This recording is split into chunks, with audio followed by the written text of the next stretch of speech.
Hi, welcome to Quilting with Lori. My name is Lori Dickman. Thank you so much for stopping by my channel today. We are going to be starting part number 1 of my block of the month. The block of the month that I've designed for this year is Spring is in the Air. It is a beautiful spring quilt. It'll take us 7 months to get through all the parts and pieces of this block. So every month I'll be teaching a new block, and by next March or so, you'll be able to get it quilted and have it on your wall by April. It's going to be a wonderful pattern for you all to learn. So I hope you'll all join me as we work on my Spring is in the Air block of the month. I do want to mention, if you are a level 2 member on my membership, my YouTube membership here on this channel, you will automatically receive the pattern via an email in your email box. So the pattern will come to you, the PDFs of the templates, all of that will come to you every month because that's part of the level 2 membership. So I'm excited for those of you who are part of the block of the month, that level 2. If you have any questions about the membership on my channel, there is a link below. Just watch that quick little video. It tells you all about what you can get in level 1 and or level 2 of my membership. And there's a lot of fun things going on, so I hope you'll join us. Please check that out. But for today, we are going to start on block number 1, and that is this beautiful medallion center block. It's going to finish in the quilt at 20 inches, and it shows the white picket fence. It has the birdhouse on the post and a bird. And of course, you can add all sorts of other features to this. You can add butterflies and dragonflies, whatever you would like. Be creative as we're working through this. But I'm going to share with you today how we're going to go ahead and create this block. For those of you who are members on my channel, please make sure that you go to my website and through my contact page, give me your email address. YouTube does not share your email address with me, and I want to ensure that you do, in fact, get those patterns each month. So make sure you email me and let me know what your email address is so that I can be sure to add you to my list, and you will get those PDFs each month of our Spring is in the Air block of the month. Now, let's go to the tabletop and see how to work on this. All right, I have a number of things here on my tabletop. Here is the pattern that we'll be working from. I also have all of the fabrics that I'm going to use. This most of mine are batiks. In fact, all of these here that I've chosen, I guess, are batiks. What I love about the patterns that I create for you is that you can use any fabrics. You can go to your scrap stash and just pull scraps that you have available in the colors that you choose for the quilts. And for mine, I went to my batiks and I am pulling those. I'm going to use this beautiful blue batik here for most of the background and the borders of the quilt. I have this light blue, gorgeous batik, which will be for the background of all of the blocks and in some of the borders here. I have a light blue and a darker blue that I'll use for some of the birds, etc. The log cabin and so forth. I have these two, the pink, the dark pink and the light pink, which I'll be using for the birdhouses, the flowers, and the birds themselves. Of course, this is a light or a cream color, white cream colored batik, which I'll use for the fence posts. I will use this black for the post on the birdhouse. And then I've got some yellows and oranges that I'll need, as well as a green. So I've got a lot of different batiks here that I'll be using. For this week, for this month's block, actually, I'll be using these fabrics right here. The light for the background, these two pinks, this will be the picket fence, and this will be the birds, as well as the brown, I guess. I better grab that. I'm going to need that as well. So now let's go to the PDFs. All right, in your pattern, you're going to have a PDF, which includes the written instructions, and there's 2 pages of that, so you'll have that. And then you're also going to get a PDF which has all of the templates. There are 7 pages of that. And when you print the template PDF, make sure you print it at 100%. Often they will, the printers will default to fit to page or something else, and you don't want that. You want to make sure that each and every one of your templates that you print is the correct size. So make sure you print it at 100%. And another thing to note is on all of my templates, I've gone ahead and printed these from my EQ8 software. I've left in the 1/4-inch seam allowance for those of you who like to do needle turn applique. I won't be teaching needle turn applique in this class. We will be doing fusible applique with a paper-backed fusible. So what those of you who are just going to be following my directions with the fusible, we will simply be following the dark lines on all of the elements and ignoring the dotted lines. But if you are a needle turn applique person and that's how you love to do applique, then you will absolutely want to include that 1/4-inch seam allowance as you cut out each of your templates, because you'll need to turn that.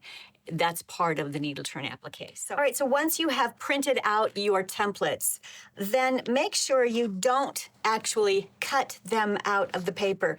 Keep your templates intact. You don't need to cut them out, because we're simply going to lay our paper-backed fusible on top of each page and trace on the dark lines. So don't cut them out. That way you don't lose anything. For future, if you plan to make this quilt again, then you have everything intact. For these pages, there are going to be some picket fences that are longer than one page. And there are guidelines here. And you can cut off the bottom of one of the guidelines and then tape it onto this one, and then trace in your long pieces, or trace onto the paperback fusible. And then you can just keep it intact. You don't have to cut them out individually. Just simply take one page, remove part of that guideline there so that it will lay perfectly on there, tape it, and trace. And you will do that for a number of them. The only piece that I have not already traced on my paperback fusible is this B, which is the post. So I'm going to show you how I'm going to accomplish that today. And there are a total of 7 pages of everything here. The interesting thing to keep in mind with all of these posts is that they get narrower as they go down the page. I was thinking about just maybe taking my ruler and drawing out the posts on my fusible, and you could certainly do that. But then I realized that each one of these posts is a little bit different. It's not exactly the same. So I went ahead and traced all of them individually. And once I had them traced, all of the posts are right here, as well as the birdhouse and the roof and the bird and the wings and the little hole. All of this is on here, and I put the corresponding letter on each of these. And the thing that I did when I traced everything, I grouped everything. So all of these are going to be placed on the back of my white fabric. This is going to be placed on the back of, I think, the light pink fabric. This is going to go on the darker pink fabric. My wings are probably going to be a lighter blue. My bird body is going to be a darker blue. And then, of course, this is the hole in the birdhouse, and it's going to be black. And then my post is going to be brown. And let me show you how I went ahead and traced that. All right, so I have the page 5 and page 4 here. I have trimmed off just a little bit. Let me see where I put it. Just a little bit of the bottom of page 4, leaving that guideline. And I'm matching up that guideline on page 4 to the guideline on page 5 so that they all match up beautifully. And I will tape across the center here. Now my B post is exactly the way I need it. I am simply going to lay it underneath and place it probably close to the edge here. Whoops. And I'm going to trace it. You can see through the fusible paper. So the paper side is here. This is what I'm going to draw on, the paper side. The fuse side is underneath. And I'm just laying that on there. I'm going to use a ruler. Let me find one here quickly. I'm going to use a ruler and just go ahead and trace on the dark line. You don't need to, you can ignore the dotted line when you're doing fusible. So we've gone ahead and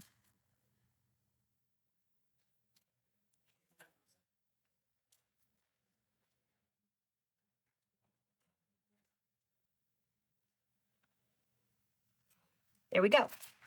All right, so this is B. And I do note the letter number of each template that I have on here. Now what I'm going to do is loosely cut around all of these grouped elements. So I'm going to loosely cut around these white picket fences, and they're going to go on the back or the wrong side of white fabric. I'll loosely cut around all of these and put them on the back or the wrong side of the appropriate color fabric. And then this post B is going to go on the back of the brown. And then I will press them onto the back so that it fuses onto the back of the fabric. Then once it's cooled, I will cut it out on the drawn line. The reason you cut loosely around each element is because you want that glue to extend beyond that line. So when you do cut out each piece, there is adhesive all the way to the very edge, which will help to adhere each and every element. So I'm going to loosely cut these out, and I'll show you how I'm going to press them onto the back of the fabric. In your pattern, you'll see that you can use a paper-backed fusible that's lightweight, and whatever your favorite brand is, Heat and Bond or whatever you might have. I do have a Flex Fuse.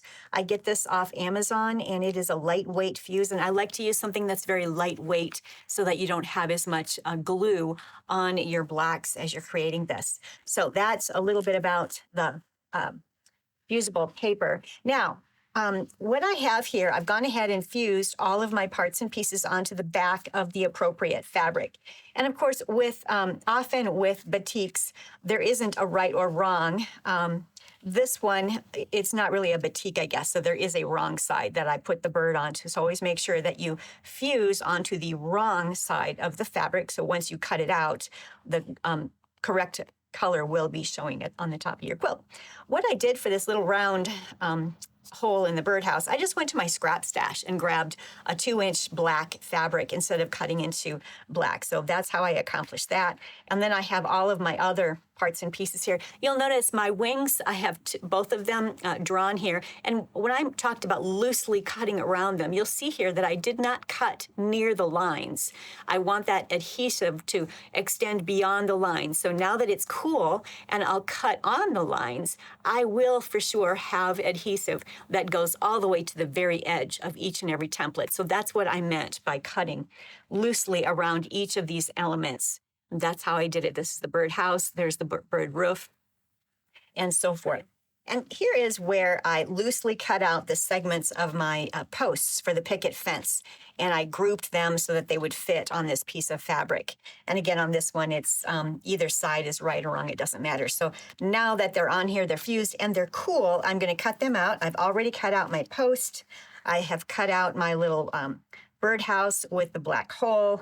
And I have cut out the bird and the wings. So I'm going to go ahead and finish cutting these out and then removing the paper-backed fusible, which you just pull off like that. You can feel the stickiness on the back, but you'll just remove the paper and then we'll start placing them on our cut square, which I'll be doing here in a minute. And we'll lay them on there, starting at the back forward, and then we'll set up our machines for applique.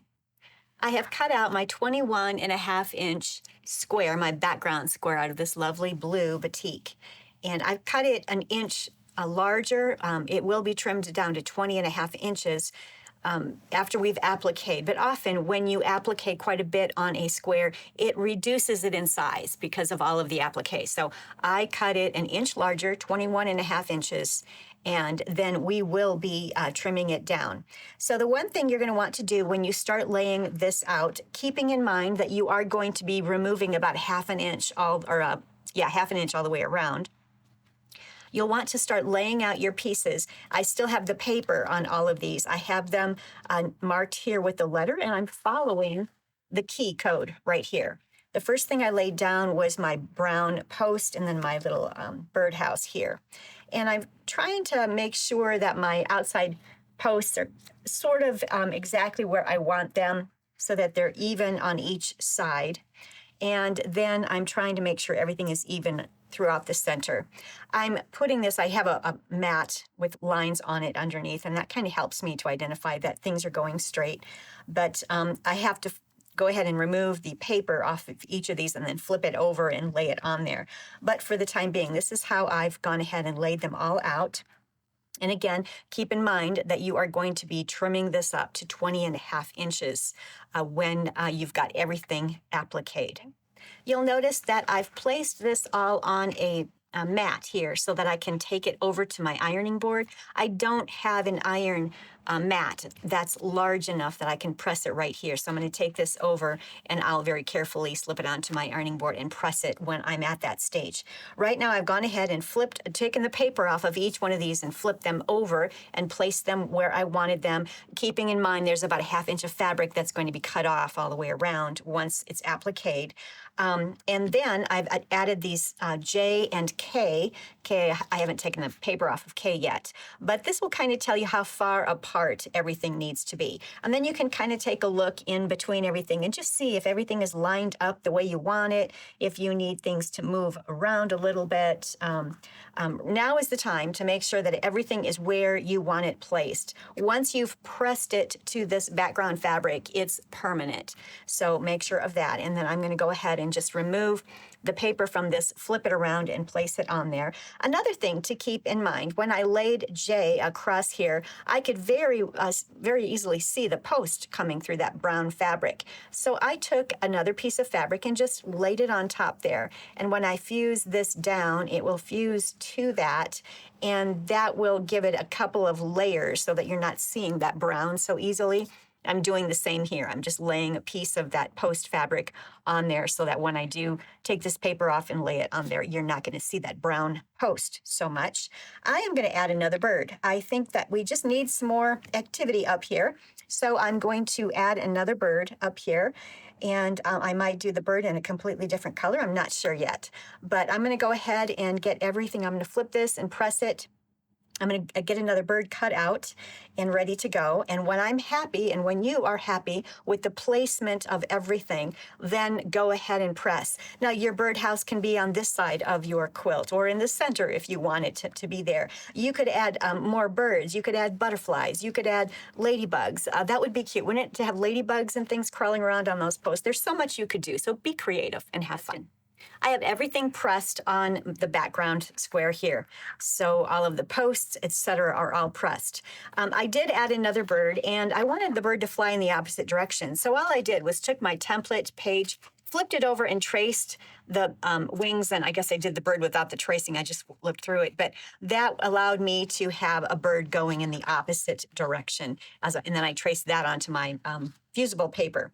So I like the two bird option here. Go ahead and do whatever you choose to. Your birds can both be going in the same direction if you choose. One thing I want to let you know about, as I was pressing, one of these posts caught the iron and actually put a bunch of adhesive on the bottom of my iron. I love to have this Dritz Iron Off hot iron cleaner. It's a wonderful product. Use it with a very heavy rag and turn your iron off first, and then you can get all of that off your iron, and it's just as clean as a whistle. So I highly recommend that.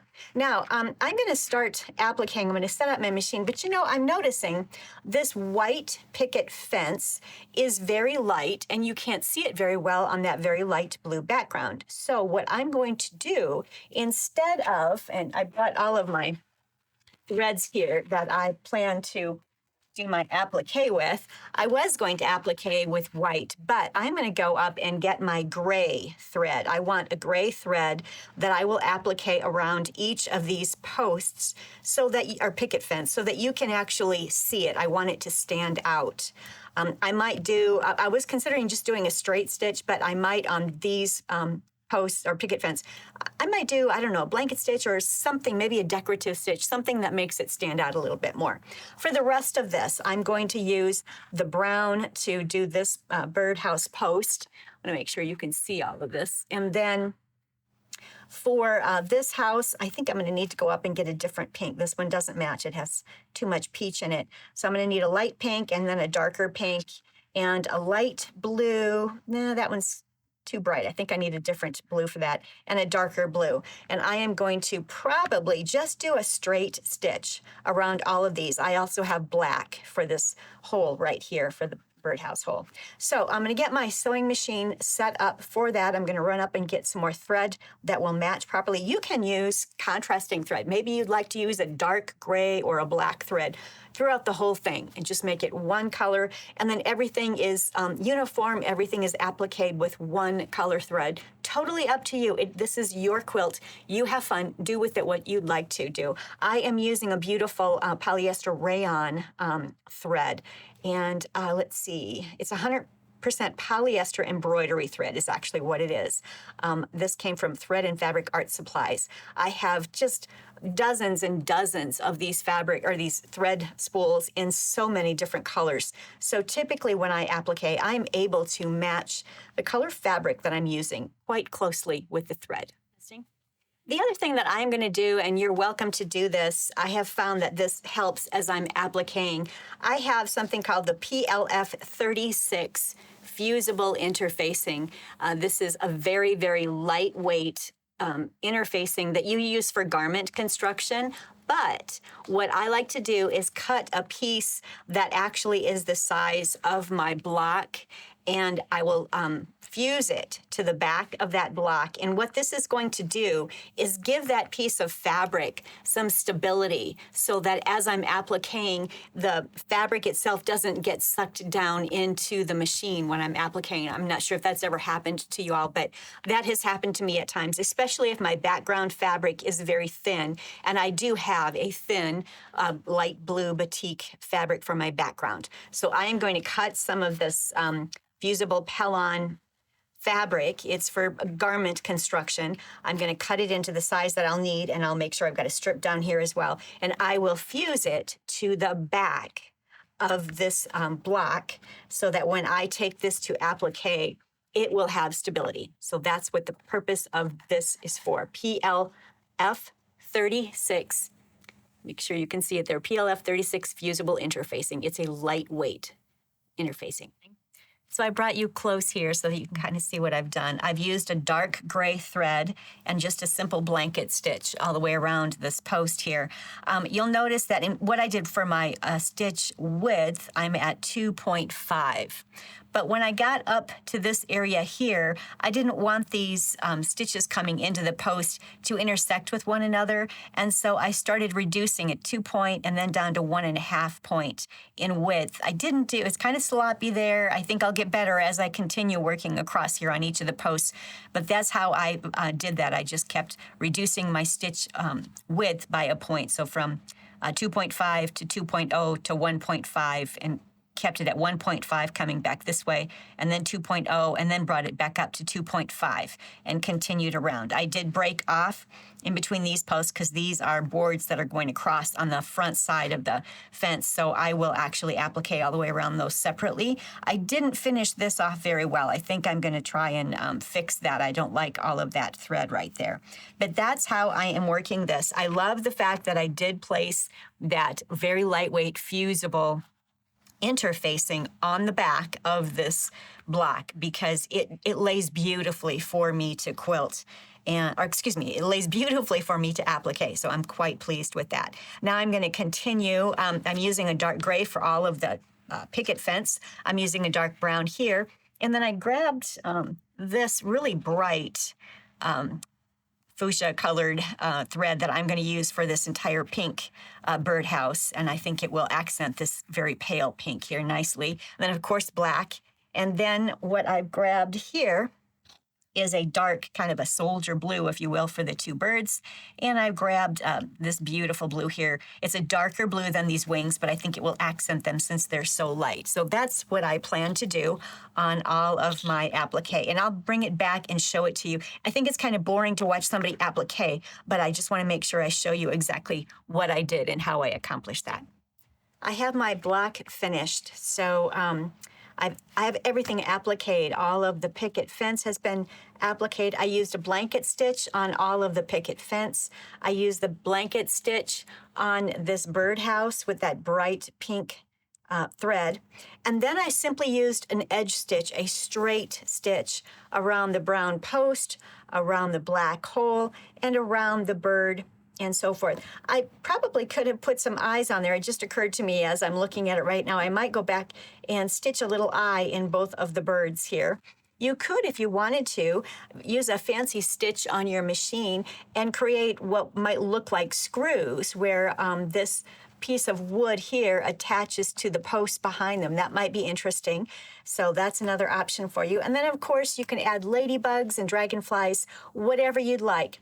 Mine did shrink up about a ½ inch width-wise because there's a lot of stitching in here, and it only shrunk up maybe a ½ inch lengthwise, and I did trim it up to 20½ inches. So my block is trimmed up to 20½ inches square.